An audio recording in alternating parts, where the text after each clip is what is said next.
The courtroom was silent, except for the faint rustling of papers and the murmur of attorneys exchanging words. All eyes were fixed on Nia, a weary single mother, seated at the defendant's table. Her face told a story of sleepless nights and unending battles. This was her last chance to fight for custody of her 6-year-old daughter, Maya. The judge's gavel had just called the session to order, setting the stage for a tense legal showdown. But then, an unexpected voice pierced through the tension. Maya, standing in the gallery, spoke up. Her small voice was clear and innocent, yet it stopped everyone in their tracks. "Why are you all so mean to my mommy?" she asked, her question hanging in the air like a thunderclap. The courtroom froze. What Maya said next would leave everyone, from the judge to the jury, questioning everything they thought they knew. Nia was no stranger to life's challenges.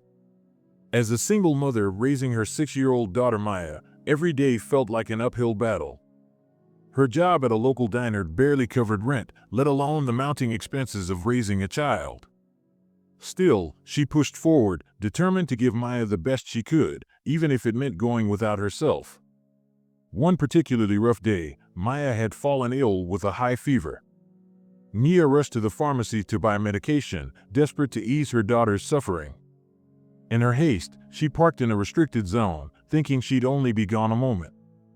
That brief moment cost her $200 she didn't have, landing her in court when she couldn't pay the fine. Now, she stood before Judge Callisto, a figure known for his no-nonsense demeanor and little tolerance for excuses. The courtroom felt cold and imposing, its walls lined with people waiting for their turn. Nia's heart pounded as the judge reviewed her case, his sharp tone cutting through her attempts to explain. It wasn't just the fine that weighed on her, it was the fear of being seen as a failure, of not being able to provide for Maya. The tension in the room was palpable as the judge prepared to deliver his verdict. Nia's hands trembled slightly as she braced for what felt like the inevitable. Little did she know, her daughter Maya was about to change everything. The courtroom was heavy with tension as Nia stood before Judge Callisto, her voice trembling as she tried to explain her situation. The judge's stern expression didn't falter as he tapped his pen on the desk, waiting for her to finish. Every word she spoke felt like it echoed through the room, amplified by the quiet murmurs of the onlookers seated behind her. Maya stood close to her mother, clutching the hem of Nia's worn coat. Her wide, curious eyes scanned the room, taking in the solemn faces and the imposing figure of the judge. Nia had told her to stay silent, whispering it repeatedly before they stepped inside, but the little girl's mind was far from the seriousness of the proceedings. As Nia stumbled over her words, trying to convey how a moment of desperation had led to the parking fine, Judge Callisto's gaze remained unyielding. "Miss Edwards," he began, his tone heavy with impatience, "this court hears countless excuses every day. Why should yours be any different?" Nia froze, swallowing hard. The weight of her circumstances pressed down on her like a heavy stone, but just as she opened her mouth to respond, a small, clear voice cut through the silence. "Can we get hamburgers after this?" The room seemed to pause. Heads turned toward the source of the unexpected question, Maya. Her innocent face looked up at her mother, completely unaware of the shockwaves her words had sent through the room. Nia's face burned with embarrassment. She bent down quickly, whispering, "Maya, not now." But the damage was already done. There was a brief moment of stunned silence, followed by muffled chuckles from the audience. Even the bailiff by the door struggled to keep a straight face. Judge Callisto leaned back slightly, his expression unreadable as his sharp eyes shifted from Nia to the little girl. "Hamburgers," he repeated, his voice carrying a hint of disbelief. Maya nodded earnestly. "I'm hungry," she said plainly, her small voice cutting through the tension like a ray of sunlight piercing dark clouds. Nia felt her heart sink. Of all the moments for her daughter to speak, why now? Her mind raced, imagining the judge's reaction. Would he think she wasn't taking the situation seriously? Would he assume she was an irresponsible mother who couldn't control her child? "I apologize, Your Honor," Nia stammered, her voice barely above a whisper. "She's just a little." Judge Callisto raised a hand, cutting her off. The room fell silent again. Everyone's attention was fixed on the judge as he studied Maya, his expression softening ever so slightly. For the first time that day, there was a flicker of something human behind his stern exterior. "What's your name, young lady?" he asked, his voice gentler than anyone had expected. "Maya," the little girl replied confidently. "Well, Maya," the judge said, leaning forward slightly, "did you know that your mother is in court today because she didn't have enough money to pay a fine?" Maya tilted her head, considering his words. "Is that bad?" she asked innocently. The judge hesitated, caught off guard by the simplicity of her question. For a moment, the courtroom felt less like a place of judgment and more like a setting for reflection. "It's not bad to make mistakes," he finally said, his tone softer. "But sometimes, grown-ups have to take responsibility for them." Nia's embarrassment mingled with a glimmer of hope as she watched the judge interact with her daughter.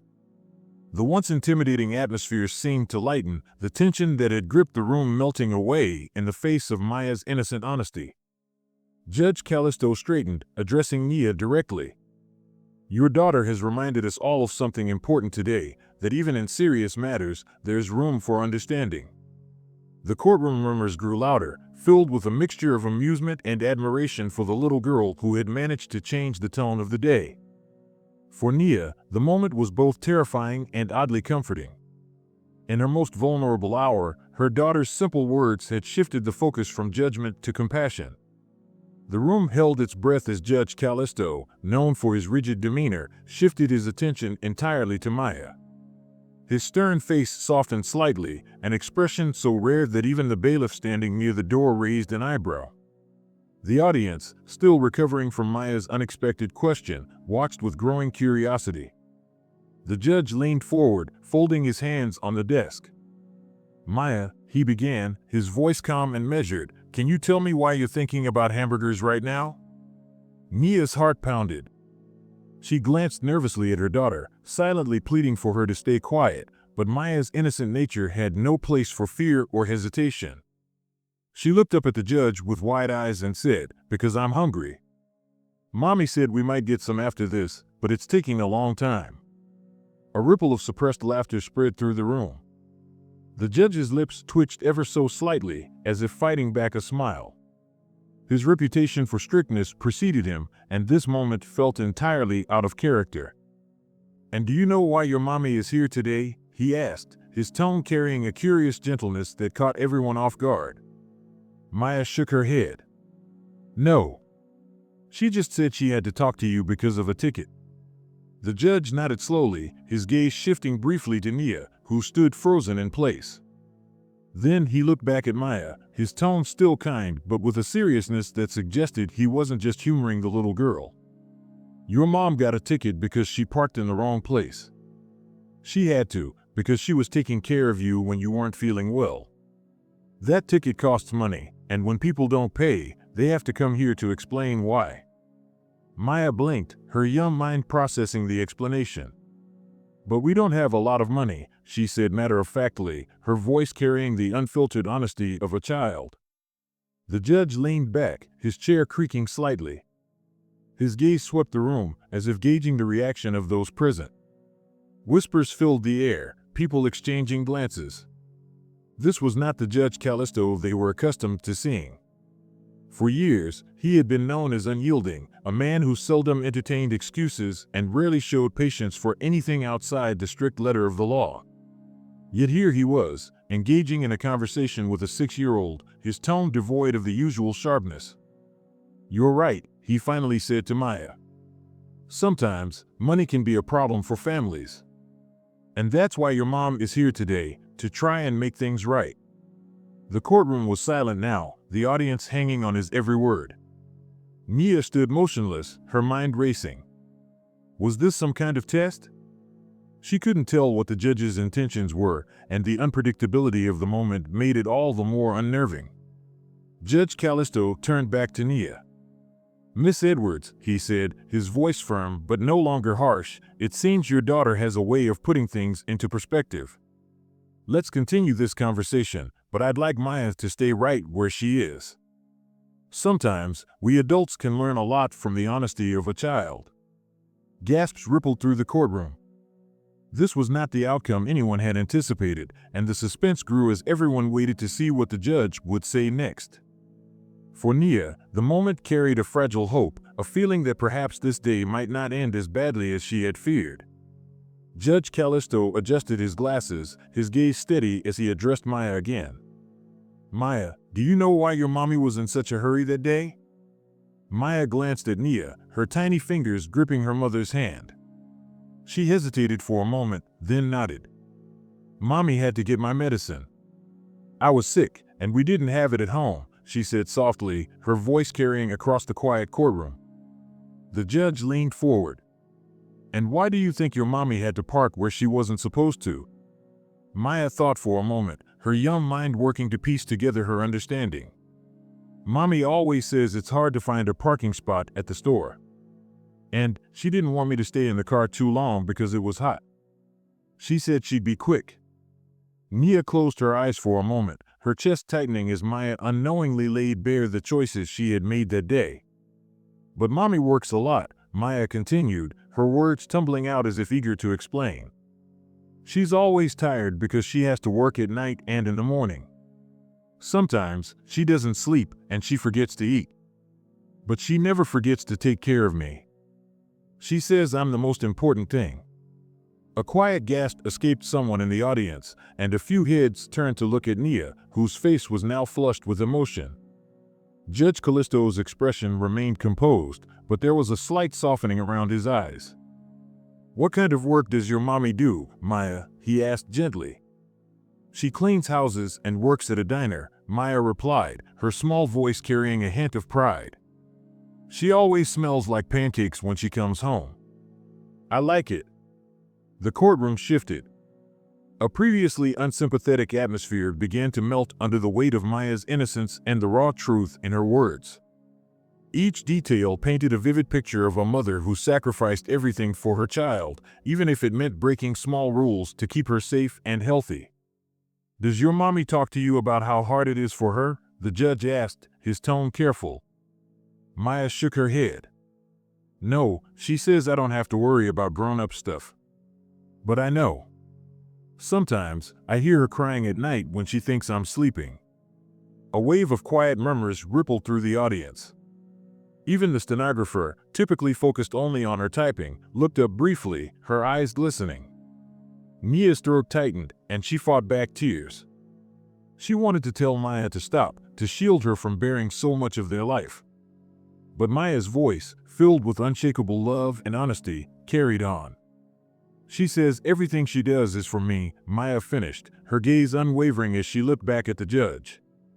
"She's the best mommy." The courtroom fell into silence, thick with emotion. For the first time, Judge Callisto leaned back in his chair, his expression unreadable but his posture less rigid. He let out a small sigh, as if the weight of Maya's words had settled heavily on him. At that moment, it was clear, Maya's innocent testimony had changed everything. The room was utterly still as Judge Callisto leaned forward, resting his hands on the bench. He looked directly at Nia, then at Maya, his stern demeanor softening ever so slightly. "Maya," he said, his voice steady yet warm, "thank you for sharing that with us. You've reminded everyone here of something very important." He paused, glancing briefly at the court clerk and then back at Nia. "Ms. Daniels," he began, addressing Nia formally, "it's clear that you've faced difficult circumstances. Being a single mother working tirelessly to care for your daughter is no small task. And while I have a duty to uphold the law, I also have the responsibility to recognize when compassion is warranted." Nia held her breath, her hands trembling slightly as she gripped the edge of the table. "After hearing Maya's words and considering the context of your case," Judge Callisto continued, "I've decided to dismiss the fine in its entirety." A collective sigh of relief swept through the courtroom. Nia's eyes filled with tears as she tried to process the judge's words. But Judge Callisto wasn't done. "Moreover," he added, his tone firm yet kind, "I want to ensure you and your daughter are supported moving forward. I will be connecting you with community resources that can help with childcare and financial assistance. You shouldn't have to choose between providing for your daughter and following every rule to the letter." The audience erupted in quiet murmurs of approval. Even the bailiff, known for his stoic demeanor, gave Nia an encouraging nod. Nia's voice cracked as she managed to whisper, "Thank you, Your Honor." "Thank you so much." Judge Callisto smiled faintly. "Thank your daughter, Ms. Daniels. Her honesty and love for you reminded all of us today what true strength and dedication look like." As the gavel struck to signal the end of the session, Nia crouched down to hug Maya tightly. The little girl, unaware of the full gravity of what had just happened, simply grinned and whispered, "I told you everything would be okay, Mommy." The courtroom emptied, but the impact of Maya's innocent words and the judge's compassionate decision would linger in the minds of everyone present for a long time. As the courtroom returned to its usual quiet, the memory of Maya's heartfelt words remained with everyone. What began as a routine legal proceeding had transformed into a powerful reminder of the strength found in honesty and innocence. Maya's simple statement, unfiltered and pure, had reached where formal arguments and defenses often fail. She didn't speak of laws or rules, she spoke of her mother's unwavering love and sacrifices. That unassuming honesty didn't just touch Judge Callisto's heart, it shifted the entire atmosphere, reminding everyone present of the humanity behind the case. Nia walked out of the courthouse holding Maya's hand, no longer burdened by a fine that once seemed insurmountable. More than that, she carried with her a renewed sense of hope. It wasn't just the dismissal of the fine that mattered, it was the realization that her struggles as a mother had been seen, acknowledged, and validated. This story is a testament to the profound impact small, genuine actions can have. Maya didn't intend to create a change, she simply spoke her truth. Yet, her words altered the course of events in a way no one could have anticipated. Sometimes, it's the quiet, unassuming voices that echo the loudest. They remind us to look past the surface and see the stories behind the people around us. As we navigate our own challenges, this story encourages us to remember that compassion, truth, and understanding have the power to transform lives, even in the most unexpected moments.